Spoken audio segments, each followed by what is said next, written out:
All right, what did we watch today? Well, we watched I believe, third movie by Italian director Dario Argento. Oh, you got it right. Good for you. Called Opera. Yes, you also remember the name of the movie. Good job. I don't know if this is because I've seen, three of them now, but I didn't mind this one. This one was all right, actually. You say that like if he's failing upwards. It's like, this one was more tolerable than the previous ones. Yeah, which ones came out? Like the other two first? Well, you mean in order of In order of him, like, releasing them, yeah. What did we watch? We watched The Witch Coven one and... Suspiria, and we watched Tenebrae. So yeah, they both did come up before Okay, so he's Opera, getting better. Okay, and he sped up shots in this one? Instead of slowing them down, which is the reverse. Not even slowing them down, but just like those extra long... Unnecessary. Around a building. And it's like... Okay, I didn't need 3 minutes of that building, but all right. But like going down a hallway... But it fills up screen time. That it does. I guess he had too much screen time in this one, so he had to speed up a few scenes because he really wanted them in the movie, so he just sped it up. I don't know. He was just trying something different, but... So I guess, if you want me to, take a run on the plot... Yeah, give it a try. You know how I feel, at least. Yeah, I know. This is why they're wonderful. Because people could actually watch the film and like, oh, he had no idea what he was talking about. No, I didn't. Did he even watch the film? Yeah. What do you mean? Why was Godzilla in his description? So... Basically, an actress... Sorry, the movie starts off with an actress getting injured who's in a play called Macbeth, and I don't know if that's like because we watched the English dub and that's what they decided to call it, but... I think for all intents and purposes, they were doing a Macbeth play, but they were trying to be original with it. Yeah, okay. Because, you know, having guns and then... soldiers out of time. It's like, that didn't necessarily happen in the original Macbeth story. Yeah. So, I mean, I have not even heard of the plot of Macbeth, so I really have no idea, but, like, it was suspicious. Anywho, so, actress gets injured, new actress comes in, plays the part. She's scared to do it because of unknown reasons, which you later find out. She gets kidnapped. No, she gets watched, and then like theater. I don't even know what to call it. Theater, like a guy who works in theater, ended up seeing this guy and was like, "Hey, you're not supposed to be in here." And then like a theater hand. Yeah. But then they knock a light down, and it causes like a small fire. If you notice, and it's like I don't know how if they actually meant to do that, but. Anywho, so things pursue. The stalker follows more people happen to be around that die. There's flashbacks of something bad that happened, which you find out it was her as a child. Reliving a memory, yeah. Yeah, but it was a dream, but I don't know if it was a dream, if it was real. It seems pretty accurate to the situation, but alright. Yeah. Then you eventually find out who it was. Because they do actually a really cool thing where they allow a bunch of crows to crash through the set. The one guy kicks the cage open, which is not part of the play. And they're like, is this even supposed to be happening? And the crows are flying around, and then all of a sudden the murder crows just starts pecking the guy's eye out. And then they try and eat it, which they didn't. Because it was just a giant rubber thing. Yeah. Part of me is like, what if the crow swallowed that and you like just killed that crow? I'm hoping it was made out of candy or something edible. Yeah. So if the crow did eat it, but seeing how this is an Italian film produced in the 80s, I have a feeling that was just a plastic prop. Yeah, I know. Poor crow, but he survived because he spit it out, so that was good. And then like you end up finding out who it is, and it was, spoiler alert, it was the detective from earlier who couldn't stop staring at her and really made awkward conversation. But like, why are you a detective just knocking on her door for no reason? Like, nothing had happened by that point, so it was very confusing. Kind of a dead giveaway, but like, yeah, it really was. I kind of felt like it was him the whole time, and we were right. And then he ended up faking his death because we foresaw that coming. It was like, oh, he's probably not. And it didn't. I'll get into my critiques in a minute. Yeah, and then like later they track him down and the guy gets captured and whatnot. And it's like that's the plot of the film. That was pretty close and accurate. It's pretty spot on. You left out a lot of glaring details and skimmed over some stuff. But do we need those long scenes? No, but basically, it's basically the typical like stalker slasher kind of film with the Italian kind of spin on it. Yeah. But yeah, like getting into it. One thing that just annoyed me out of this film is just how people reacted and acted in general. Like at the beginning of the movie when the new Lady Macbeth, who's our protagonist for the film, is first talking to the cop and thinks he's a fan, and he hands her a rose and says he loved the performance, and then she's all happy and giddy with her, and then all of a sudden when she finds out he's a cop and he's there to investigate something, Chelsea gets mad at him for also being a cop, but there's no context as why.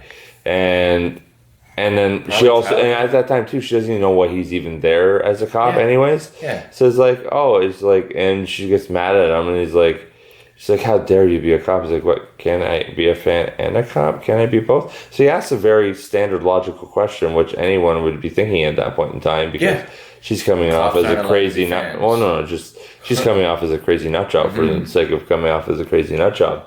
And then she freaks out, and then she still doesn't know he's there. So I'm like, I can understand maybe if she was like upset for the reason him being there to investigate or something, or is that somehow was connected to her that was throwing her off, or something that we would find out later as the movie progressed. But she literally just gets mad at him for being a cop, which you never find out. And then they never explain it away. So basically she's unstable and overly emotional, and she feels like a character of a Michael Bay film who gets angry over the sake of getting angry. You're a robot, how dare you? Yes. It's like, okay. And then too, like when she initially like leaves from when the first murder happened. So basically this murder shtick is he makes her watch him kill people. So she's a witness in a sense, and witnesses everything he does. And then when she escapes the first time after the first murder, and she anonymously calls in like the tip that there's been a murder, and then she gets her director friend to pick her up. Like instead of like having an immediate immediate discussion with him about why he needed to pick her up in such a hurry, and why she's half naked, and why she's all frayed and all this stuff. Yeah. And then going into it, she doesn't want to talk to him about it. But then they go on and talking about like sex and promiscuity, and basically him accusing her of being a wanton girl of the night. And because that's all Sopranos ever do. And then she talks to him about him being like a Hollywood director and actor, and how basically they just sleep around instead of getting to the core of the issue of what just happened. Like their friend / co-worker was murdered, she witnessed it, and so they don't even just get into that until they get back to her apartment, and she fully gets dressed. And then she goes into it instead of immediately talking about it then in the car, instead of having that weird discussion for no necessary reason about sex. I guess it was because trying to convey that she just went through a traumatic event and couldn't really talk about it. So they were just trying to find things to talk about. It was done in a dumb way. I'm sorry. Sure, I'm just trying to give the benefit of the doubt here. I'm not giving them the benefit of the doubt at this point. And then it just progresses like that. People make like no logical, like make moves that make no logical sense. Like the second murder, where his like second victim basically had the upper hand multiple times, and could have even killed him multiple times. But she was concerned about the necklace and getting away with the necklace she found. Because it was evidence. But he was after it so much that she knew she had to get it out. But once again, we never come back to it ever again after that moment in the film. We might have. No, we might have done it. Oh, if we had to go back and look, which I don't really want to do. We won't. Probably not. But so we're just gonna say maybe you guys let us know in the comments if this is true. Maybe the mother had the necklace on. Could have been, yes, but but they never go and explore it or specifically point it out. But she's like, oh, this was my mother's necklace. Nor does she ever take the necklace with her or ever want to try and get it back and figure out the significance of the necklace. You know what I mean? Yeah. It's a plot point that's kind of brought up because they make a big deal, but there's a date on the necklace that they have to try to use a magnifying glass and a bright light to try to see what the date is, which they never fully show you. And then all of a sudden, after that killing happens, they never ever talk about the necklace again. It's basically like a plot MacGuffin. It's like whatever. Yep. And so it's a pointless addition to the story, is my opinion. And you needed something to move the scene along, I guess. But you didn't. You just basically had him trying to show up and kill her, and her trying to escape him, and that would have moved the scene along just fine. That's true. And it just made no sense. And anyway, so yeah, he goes through multiple murders, and then you're trying to figure out who the murderer is, but then they come back to the fact that during one of the earlier killings, he killed some crows, and they're like, crows remember, they never forget. So if they really like that part, though. So no, I'll get to that. That was the most clever part of the entire movie. They had legitimately like one clever idea. They pulled that clever card out, and yeah, they've been playing that idea. Yeah, I know, but they really don't play it. They mention it once, and they come back to it later on.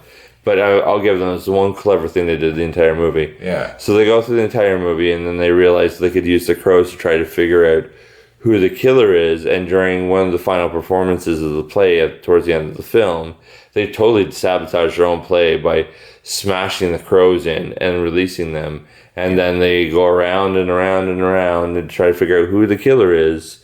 And then they settle on the reveal that it's the cop the whole time. Mm-hmm. He was basically a secret lover of the protagonist's mother, and apparently the mother was cruel and cold and distant. Like, they've been trying to kind of portray the protagonist throughout the film. They kind of like slowly hint that she's slightly awkward and emotionally unavailable and slightly distant. So then once they do that reveal about her mother, they try to have the connection. But then they end up casting someone who's basically the same age as the protagonist, or just slightly older as the cop, who's supposed to be her mother's secret lover, who you don't buy for a second. It would have been different if it was like an older actor, even playing that role. Like, even if he was good looking and handsome and rugged and in great shape. But I feel like they needed like an older actor in that role to make that like believable. Yeah. Because basically it looks like somebody who is her age or just slightly older. So I don't buy him as the secret lover of her mother. Yeah. And then they reveal that this cop was the secret lover of her mother. She was cold and distant and always used him, so he snapped and killed her. Then he basically started this killing spree to basically try to impress the daughter / get revenge on the daughter for her mother's actions. And then so he basically kills everyone around the daughter, and it ends up with, I'll give them credit on this, that they didn't necessarily kill the villain at the end. He actually legitimately got arrested. Yeah. But I think they kind of did that as a setup, thinking this film was going to be a lot more popular and successful than it actually was. Yeah. So the killer's going to come back and he's going to try and get her, or he's going to have a new target after he escapes jail. And it's like, yeah, they didn't definitely go down that road, because I don't think they ever did a sequel to this. And if they did, we are definitely going to have to watch it and critique it. But I don't think it exists. I like this one out of them, so I'd watch it. And like I like Argento films, but I feel like Argento films are like interesting ideas, but would have been done better if they were like written and directed by a more competent, person with talent, or is it more talent than what Argento has? Like, Argento's a good plotter, but his scripts are kind of crap, and I won't say he's a hack director, but he's definitely not an A-list director. I will say that. Kind of sounds like you are, though. No, I know. I'm leaving room to say, like, I don't totally think he's a hack. There's a chance he might not be. Yeah, there's a chance. It's like, he's good for the horror genre. Yeah.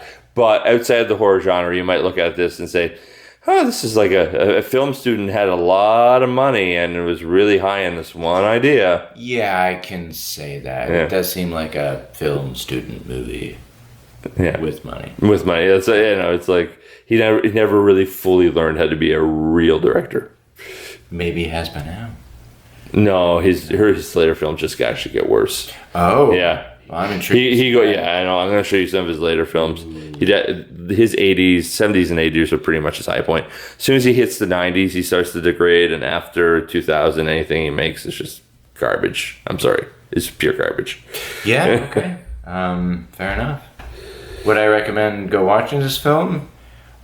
Yes. The opera parts, like the singing in it, were fantastic. It had a great soundtrack. I thoroughly enjoyed. Yeah, that was another thing that threw me off. Like, so they tried to have a contrast between the operatic soundtrack and then the rock songs whenever the killer was killing somebody, and it was very jarring and it didn't exactly flow together. What I felt would have worked better is if they went more like a rock opera vibe, like Phantom of the Opera. Okay. And then you would have had like a class. That's a good movie. Yeah, and then you would have had like a classical like operatic score, and then it would have transformed into like a rock opera kind of operatic score during the killing scenes. Not literally like stop, become a rock song, stop, and then become operatic music again. I didn't feel like it flowed well. It was like a jarring smash crash and then smash crash to go in, to change up again. You know what I mean? Yeah, that's fair. I did enjoy the contrast myself.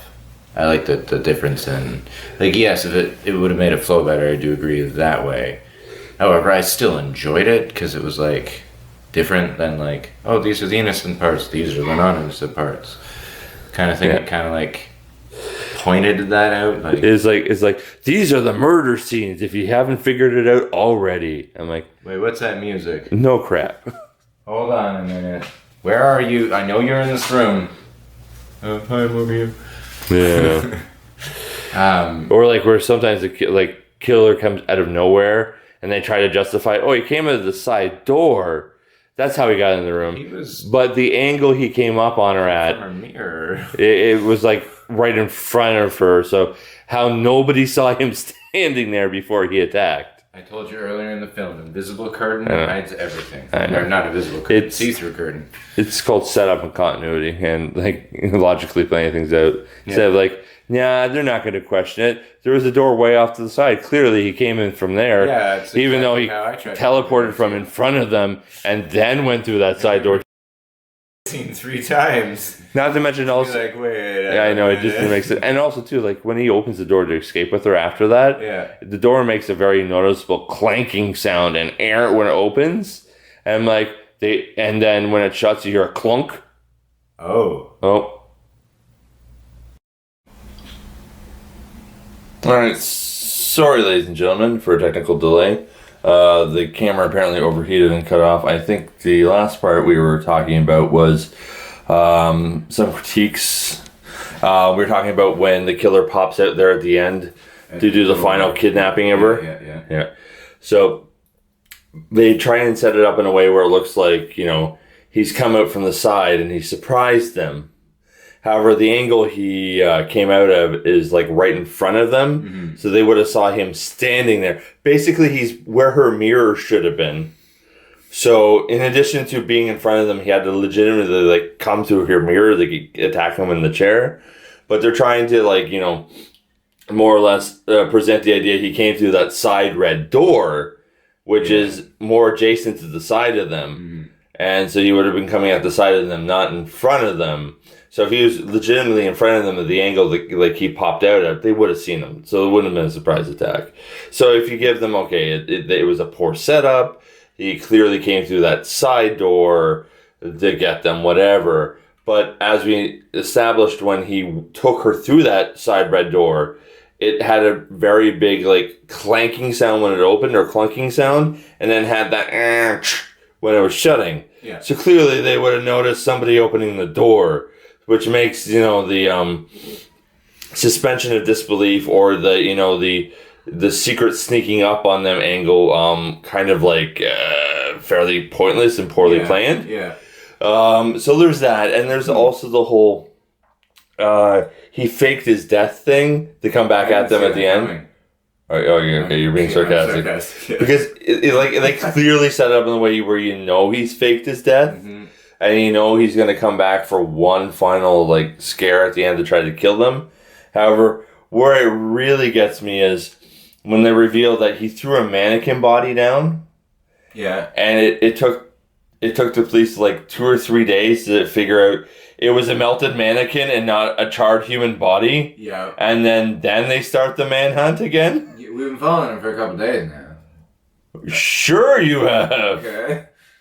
But that's what I mean. It's like they didn't figure it out sooner and make that announcement. Oh, well, we thought it was wrapped up. Really, he's still at large, and it took them 48 hours to announce that. As soon as you took that body to a morgue and any mortician looked at it, it'd be like, yeah, this is a melted plastic body. This isn't even a charred human remain at all. Oh, still out there. Is it like you're not even gonna let her know right away? I know, like, and because clearly it's still alive. Clearly, it took them time to get from Rome to the Italian Alps. Yeah, that's a couple days at least travel. Even if they took a jet, it's still time has passed. Do they have a phone that they could make a call? I know, or even to calling the local police in that village that showed up at the end. We saw with the El Policia or La Policia showing up. Yeah, and it's like. Yeah, the Policia. Yeah. But that's what I'm saying. Like, clearly there was police in that town. Like, if they couldn't get them at the cabin, they were like, okay, let's call the police because the town is just legitimately down the hill from where their cabin is. Yeah. Send the police up there and then get them the hell out, or at least protect them or something. It's this suspension of disbelief. They could have been using her as bait, which is wrong, but like... That's giving this film credit. Yes. Clearly that wasn't the plan. I'm like once your suspicion of disbelief ends, so does any logic in this film. Yeah, it just doesn't make sense at times, and this is what drives me nuts about Italian films sometimes, especially Italian horror films, because it's just they make you go out on a limb and have a huge suspension of disbelief, but when you actually start thinking about it, sometimes it feels like a very non-lucid dream. It feels like somebody's on acid and they got behind a film camera and just said, go. Yeah. It almost feels like Michael Bay of horror in a way. Yeah. Where it's just all over the place. It at times makes absolutely no sense. You don't know how you got from A to B to C, and then you're scratching your head how it logically makes any sense. Yeah. And that's why I feel like sometimes watching Dario Argento films, it feels like Dario Argento is kind of Michael Bay-esque. You know what I mean? Yeah. Where he's just so all over the place. He's great with certain visuals and certain ideas, but as a fully rounded, competent director, I feel he is not.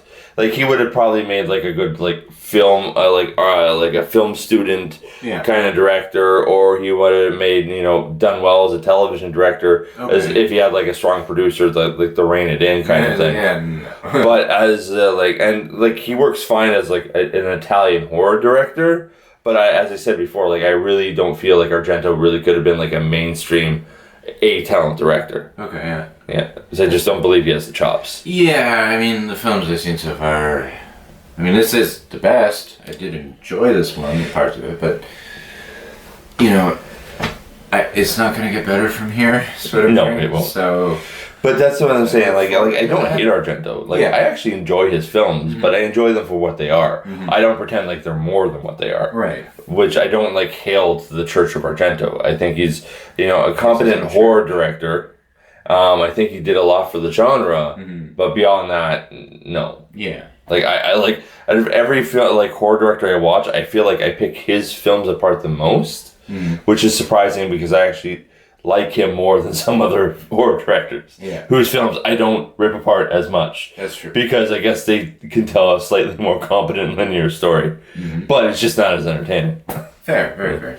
So, would you recommend people go see it? I would recommend you watching this, say, on, if it's on Shudder or a streaming service, or a buddy has it. Yeah. I'd recommend it. Or if it's a very cheap rental. But I wouldn't recommend spending any good money on it. Fair, very fair. I would definitely recommend people go see it, again, on the streaming services, if it's available, of course. Any other thoughts about this film, brother? No, not really. Other than, it's decent. I recommend you checking it out if you can do it for free or on the cheap, or if it's already part of a streaming service you already have. Yeah. I wouldn't, go out of your way to spend good money on it to see it, but if you come across it and it's sitting in your lap, pop it down. Have a watch. See what you say. Let us know what you think in the comments. Alright. Don't forget to like, share, subscribe. And all that jazz, and whatever new bells and whistles they have these days. Join. Or have taken away and added. I don't know what's going on with all the jazz yet. That's true. They're a good amount now, though, eh? I don't know. I don't pay attention to half as much as I used to. That's fair. Alright. Adios. Sayonara. See you next time, boys and girls.